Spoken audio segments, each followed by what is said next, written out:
Hello dears, welcome to English classes at Radhika Ramesh. Today we are going to learn a new topic, that is film semiotics and the relevance of film semiotics in the film scenario. Let's look into the definition of film semiotics. We know that semiotics or semiology is the science of science, that is, studying of science which expresses or which represents a meaning that is communicated. In the case of film, it is the science which are used by the director or the screenwriter to express or to communicate meaning. Film semiotics is not only bound to film or the film field, but it can be applied to many art forms, including abstract arts. Who are the early semioticians in the film field? Some early semioticians are Ricochet Canudo, Louis Deluc, Vachel Lindsay, and Bela Balaz. These people were very well known and they have contributed much to film semiotics in the early stage. The Russian formalism and structuralism and post-structuralism were the theories which affected or influenced the film semiotics. Let's analyze what is the concept of film semiotics. The first one is denotation and connotation. Like a literary work, film is involved denotation and connotation. What is meant by denotation? That is the explicit or direct meaning that the film is conveying. And connotation means the implied meaning or indirect meaning that the filmmaker is conveying to the audience. Connotation involves emotional overtones, objective interpretation, social values, and ideological assumptions. That means all these elements can be communicated connotatively by the director to the audience through certain symbols and visual signs. Language, we know that film has involved language. That is, people or the characters are communicating through language in films. Apart from these signs, we know that language is a system of signs.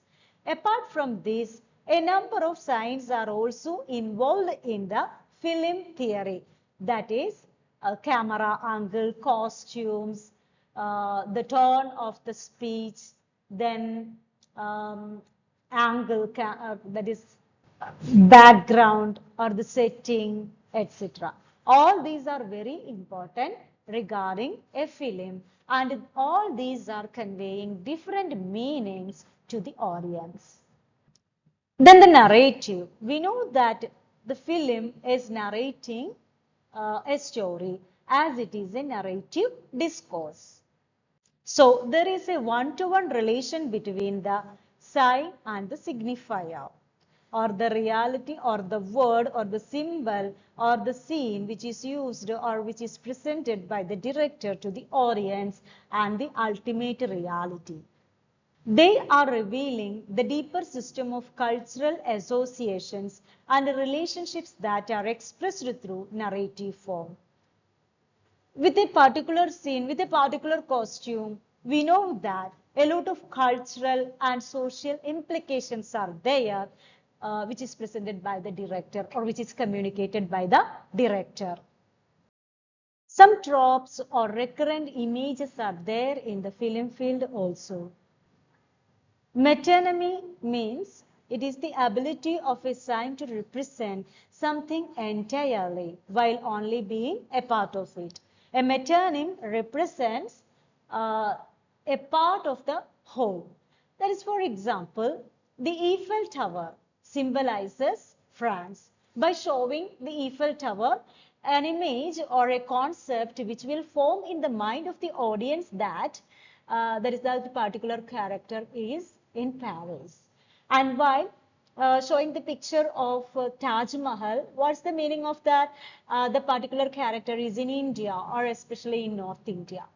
Then we know that in commonly used metonyms are there in our film field. That is, if something of Muslim community is they are representing, what will they do? They will